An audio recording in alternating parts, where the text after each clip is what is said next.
These are my rankings for the last 10 NFL MVP winners. This dates all the way back to 2012.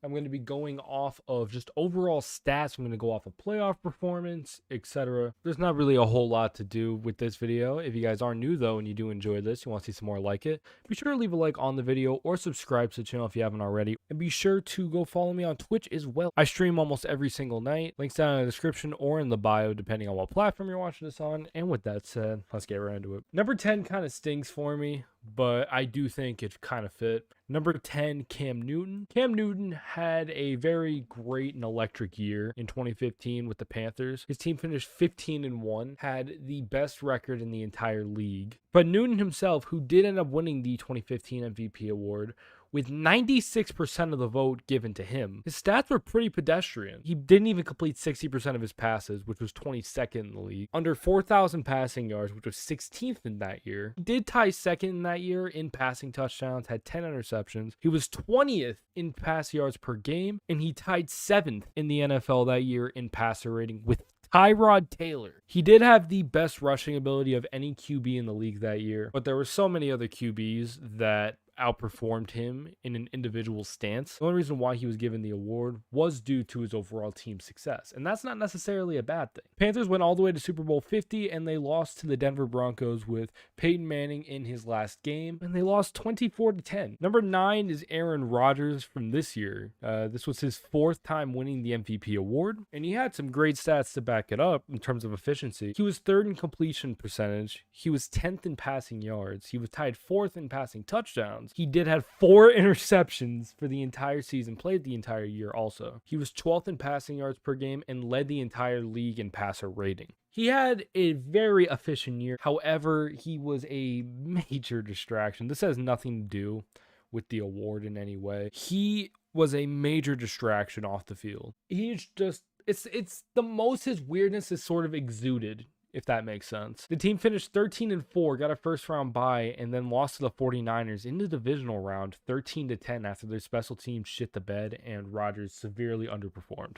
I do think he did deserve to win the MVP this year. It's mostly due to the playoff performance, just completely underwhelming. The 49ers actually own Aaron Rodgers, and I don't say that biasly. Number 8 might be a controversial one. Number 8, Adrian Peterson, all the way back in 2012. Peterson had a legendary season this year. The only running back since 2006 to win MVP, and the one before him was LaDainian Tomlinson. He received 61% of the vote, had almost 2,100 yards. He was 8 yards short of tying the all-time rushing record in a single season. 6 yards a carry, 12 rushing touchdowns, 131 yards per game, which led the league and was 5th most all-time in a single season. I was contemplating putting it higher due to the significance of just his position. Most times, it is very rare to see a guy win MVP who's not a quarterback. And AP did just that. And while his career hasn't been great since then, this is a peak running back season. There are not going to be a lot of people who top this. He did finish 10-6, but lost in the wild card to the Packers 24-10.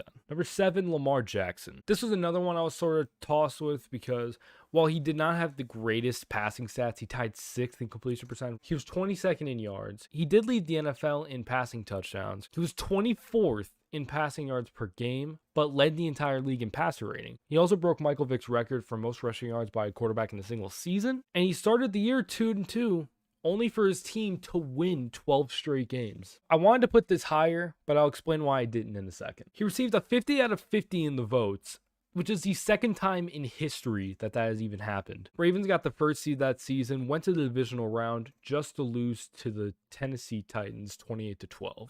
Lamar Jackson had an absolute shit show and got bitched by Ryan Tannehill. But yeah, Lamar Jackson, similar to Cam Newton, is molding a future generation of quarterbacks with his play. Number 6, Aaron Rodgers in 2014.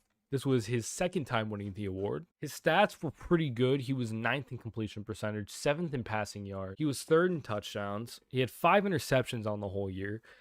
By the way, if you go on Wikipedia and you look at Aaron Rodgers' career, it's amazing how he has so many 5, 6, 7 interception seasons. Like, you would have thought he would have thrown a lot more. Insane how efficient he is. He was 7th passing yards per game and was 2nd in the entire league in passer rating. Something I noticed while I was doing research for the video, Tony Romo beat out Rodgers in a lot of categories, including completion percentage, passer rating, whatever. Both of their teams had the exact same record. So I do think Romo could have gotten a little more consideration, but I'm not going to say it's a travesty that Rodgers won. His team finished 12-4 and they lost to the Seahawks 28-22 in the NFC Championship that year. Number 5, Tom Brady back in 2017 when he won the award for the 4th time in his career. Brady had very good stats. He was 5th in the league that year in completion percentage. He led the whole league in passing yards. He was 3rd in touchdowns, had 8 interceptions. He led the entire league in passing yards per game and was 3rd in passer rating. He did receive 80% of the vote, and I do believe if Carson Wentz didn't get hurt that year, he would have won as the Eagles were scorching hot. Wentz was pretty much number 1 in the race the entire year, and Brady probably would have been 2nd. So it's not insane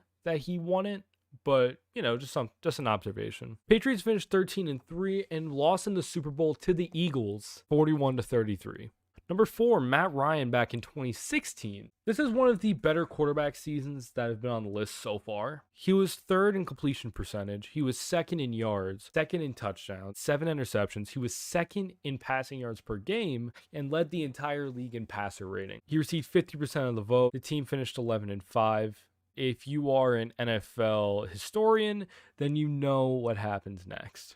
They go to the Super Bowl, face the Patriots, go up 28-3 in the first quarter, and then lose the game in overtime. Falcons fans, I'm sorry for bringing that up. Nah, honestly, I'm really tight that he did not end up winning this year. I do blame Kyle Shanahan. I blame Kyle Shanahan so much for that. Really wasted probably the only shot that Julio or Matty Ice have at winning a ring. Number 3, Aaron Rodgers back in 2020 when he won his 3rd MVP. Rodgers had that trademark efficiency that we all know him for. He led the entire league in completion percentage. He was 7th in passing yards. He led the league in touchdowns, as well as tied 5th all time for a single season. 5 interceptions. He was 8th in the league in passing yards per game and led the entire league in passer rating, which was also 2nd all time. There are no real notes or anything here, just he had a very good year, an historic year even, that kind of goes under the radar. He received 88% of the vote. His team finished 13-3. They ended up losing to the Buccaneers in the NFC Championship game 31-26. Number 2 is Patrick Mahomes back in 2018. If y'all remember Patrick Mahomes in 2018, this was his first year as a full-time NFL starter. You'll see certain things and you'll be like, oh, that's not too eye-popping. And then you'll see the rest. Like the one thing that's not too eye-popping, he was 14th in the league in completion percentage, but he was 2nd in the league in passing yards, and he had almost 5,100. Drew Brees outthrew him by like 30 yards. I'm pretty sure.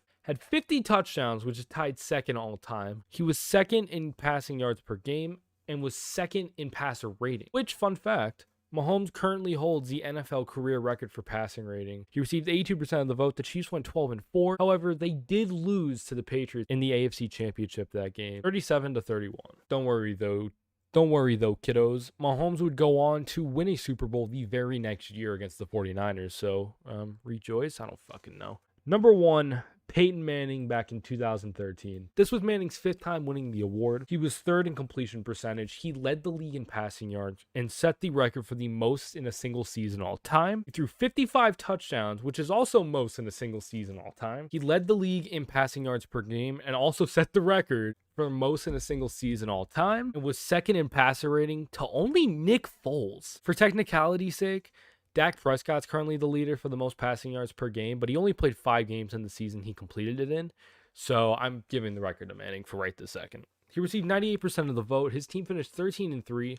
He got a biblical beatdown to the hand of the Legion of Boom in the Seattle Seahawks in Super Bowl 48. 43-8 they lost. But in terms of single season, this is one of the best seasons a quarterback has ever had, and it really makes you appreciate how good Peyton Manning was. When I started watching football, Peyton Manning was on his way out, but to see stat lines like this and watch highlights of shit like this, it's crazy. If you haven't, I recommend you do. Aside from like what I'm showing on the screen right now. But there you go. Those are my rankings for the last 10 NFL MVP winners. Let me know what you guys think about it down in the comments. Again, if you guys are new, please be sure to leave a like and subscribe to the channel if you haven't already. Again, be sure to follow my Twitch. Links will be down in the description as well as my other social medias. And with that being said, that's it for me, and I will see you all in the next video. Peace out.